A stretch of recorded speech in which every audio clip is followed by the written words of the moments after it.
Bonjour, c'est Emmanuel. Aujourd'hui, je vais vous parler d'un plaid que je suis en train de préparer pour partir au salon de Quilt Market aux États-Unis pour un peu présenter mon travail sur place. Donc, j'ai fait imprimer via Spoonflower des modèles, à partir inspirés de mes modèles donc de point de croix. Hein. On retrouve donc toutes ces fiches avec les couverts, les petits bols, les petits pots à lait. Ça, ce sont des fiches de point de croix qui sont proposées donc sur mon site.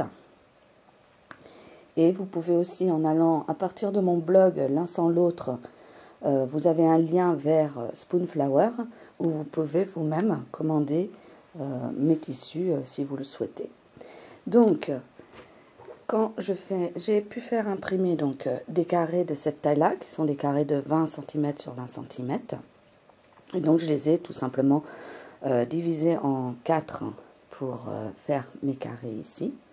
Et sur d'autres carreaux de cette taille-là, j'ai réalisé des petits gabarits en forme de fourchette, couteau, grande cuillère et petite cuillère.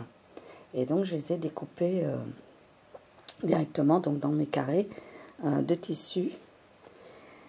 Et donc, la première étape, ça a été d'assembler toute ma partie carreaux et grands morceaux. Et ensuite, seulement, je suis venue donc y placer en essayant de, vous voyez, de mettre un petit peu partout mes morceaux. Donc, d'y placer tous ces petits gabarits de fourchettes, couteaux, etc. Alors, pour les maintenir en place, j'utilise une colle pour tissu. D'accord, donc une fois que j'ai décidé où je mettais tous mes éléments, je mets une petite pointe de colle spéciale tissu pour le garder en place. Hein, vous voyez, ça ne bouge pas. Alors, je ne vais pas tirer dessus parce que forcément, sinon, ça va se défaire. Avant de passer donc à la machine pour faire un piqué libre, que donc je vais vous montrer par la suite. Voilà, à tout de suite.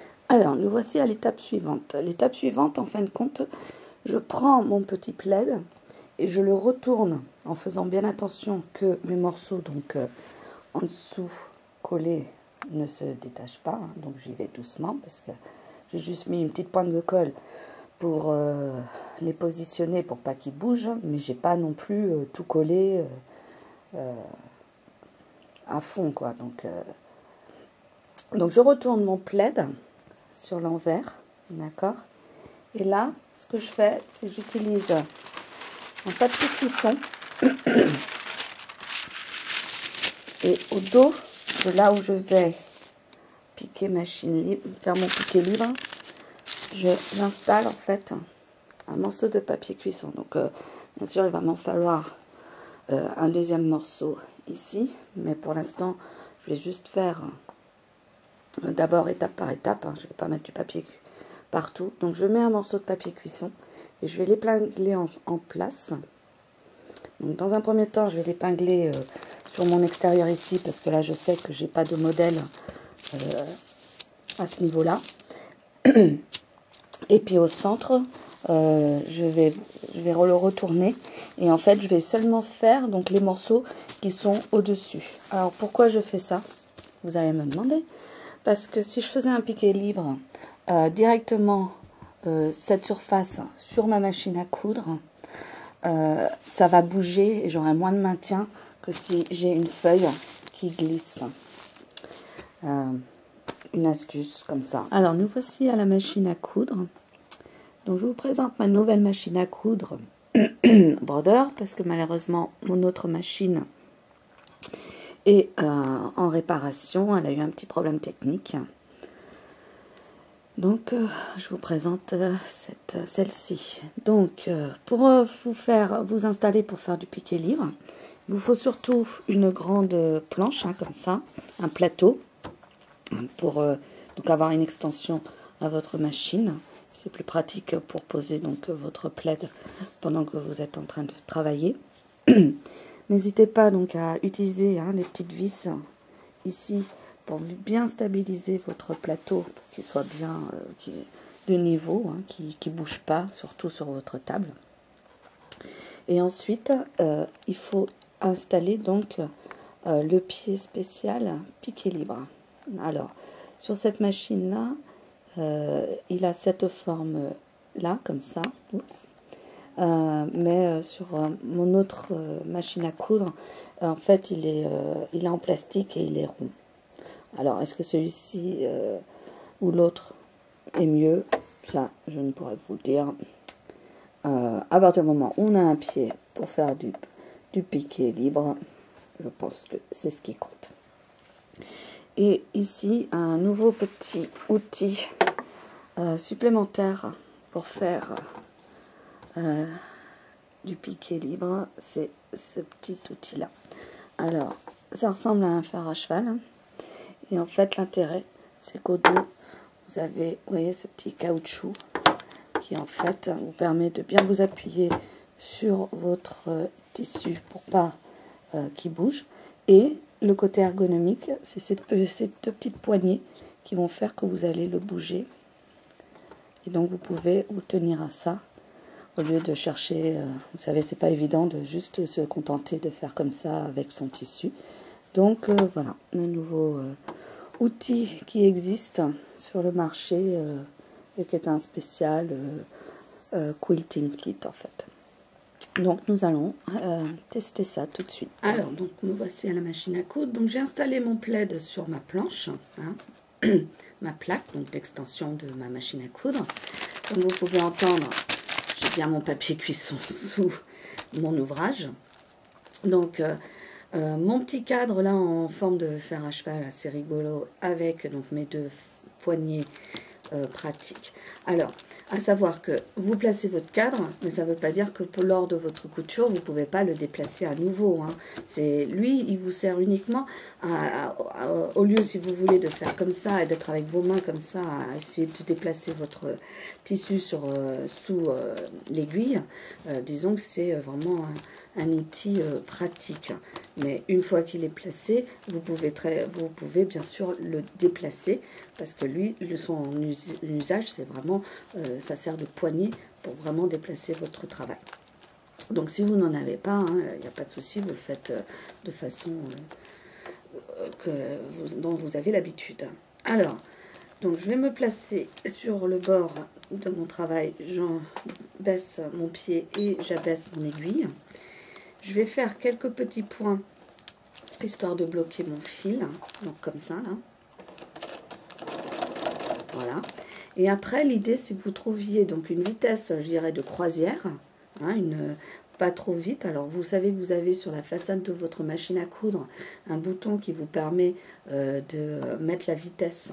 Donc, à la limite, vous réduisez votre vitesse. Et l'idée, c'est vraiment de vous déplacer au hasard sur votre forme. Donc là, je vais faire le couteau. Donc je vais commencer, je vais descendre le long, le tour pour tour, et puis ensuite remonter. Alors, ma façon de faire, c'est de faire seulement 2 tours. Alors, 1, ça ne serait pas suffisant. 2, ça vous donne un petit côté plus rigolo. Et en même temps, si lors de mon premier passage, je déborde, je sors de mon tissu, c'est pas grave. Ou alors si je vais trop à l'intérieur, c'est pas grave non plus. L'idée c'est que vous faites un premier passage comme vous pouvez, et puis que le deuxième passage, ben, dans ce cas-là, vous essayez d'aller là où vous n'êtes pas allé lors du premier. Alors voilà ce que ça va donner.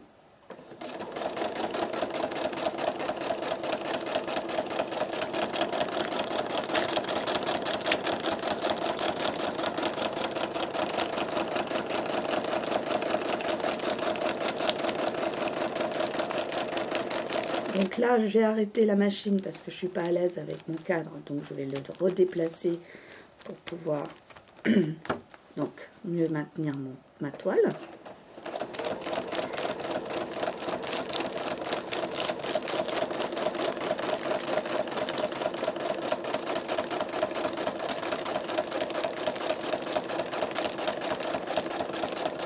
Et donc voilà, je suis revenue à mon point de départ. Bon là, si le fil de départ vous gêne, ben n'hésitez pas, hop, on le coupe. De toute façon, il finira par être coupé.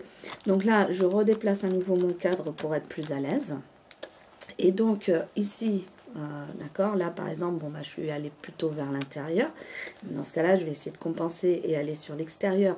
Parce que l'idée aussi, c'est que je veux pas que mon tissu, hein, parce que comme je vous ai dit, j'ai juste mis un peu de colle, histoire de le maintenir en place. Mais je ne l'ai pas non plus collé sur tout le pourtour. Hein. Donc l'idée, c'est de venir sur les rebords de façon à ne pas avoir ça qui remonte ou qui se plie plus tard quand je plierai mon plaid. Donc je vais ici venir sur les extérieurs, et là où j'étais bien sur l'extérieur, bah, je vais aller plutôt vers l'intérieur.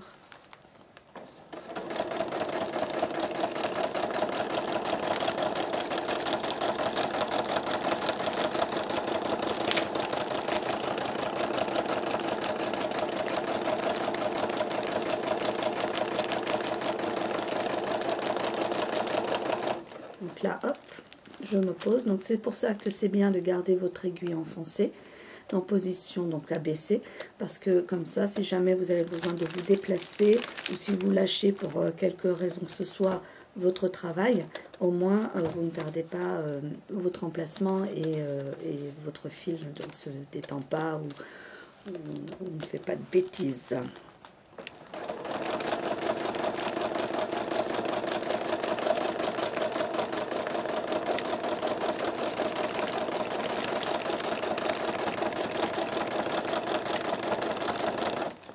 Donc là, hop, quelques petits points sur place. Et voilà comment je fais. Donc je remonte mon aiguille et je remonte mon pied. Je le déplace. Je vais couper. Je vais aussi couper le fil en dessous, hein, pour passer donc au morceau suivant. Voilà, l'idée c'est ça. C'est que ça fasse genre un petit gribouillis. Hein, un petit gribouillis autour de votre gabarit. L'idée c'est pas de passer 2 fois au même endroit ou quoi que ce soit, c'est vraiment vous amuser. Si vous êtes sur des grandes pièces et que de faire seulement 2 fois le pourtour ça vous suffit pas, vous voulez en faire un 3e, faut pas hésiter, hein. Comme je dis, l'idée c'est de vous amuser. Donc voilà comment moi je fais ça. Donc voilà, j'ai terminé ma première partie, hein, de mon papier, surface de mon papier, hein. Comme je vous ai dit, je vais faire ça en 2 étapes. Donc ma première étape est terminée. Donc je vais enlever les épingles à nourrice que j'avais mis juste histoire de maintenir mon papier. Et en fait, ce que vous allez faire, c'est tout simplement délicatement déchirer, hein, le papier, le retirer. Alors, si vous avez fait des petits points, normalement il n'y a pas de souci, ça se défait tout seul. Et si vous avez des petits morceaux qui restent, dans ce cas-là, prenez des petites pinces. Vous savez, les pinces que vous utilisez, par exemple, pour les sourcils et des choses comme ça. Et vous venez avec votre petite pince enlever les petits morceaux. Et la petite pince aussi, c'est pratique pour avoir les petits coins, pour retirer, hein, les petits morceaux comme ça. Donc après, il suffit un petit peu de patience encore pour enlever votre papier. Alors voilà, j'ai enlevé le plus gros du papier, comme vous voyez. Donc maintenant, je vais m'attaquer à enlever tous les petits détails. Donc comme je vous ai dit, n'hésitez pas à utiliser une petite pince à épiler pour enlever vos petits morceaux de papier. Et voilà mon résultat. Donc une fois que j'aurai terminé de retirer tout le papier à l'arrière, je lui donnerai un petit coup de repassage. Et puis ensuite, je le monterai en sandwich. Donc mon tissu du fond, vous voyez, il est prêt. Il suffit que je mette mon molleton. Et je vais l'assembler en sandwich. Et ensuite, un peu de quilting pour attacher tout ça ensemble. Et l'idée, c'est de faire un petit plaid pique-nique. Alors, je vous montre juste vite fait. Donc, qu'est-ce qui m'a... mais donc voilà, en fait, ce qui a inspiré tous ces modèles, c'était mon point de croix. Donc ça, c'était les petits pots. Et j'avais aussi donc fait de la vaisselle. J'avais proposé les couverts aussi. Voilà ce qui a inspiré ce modèle.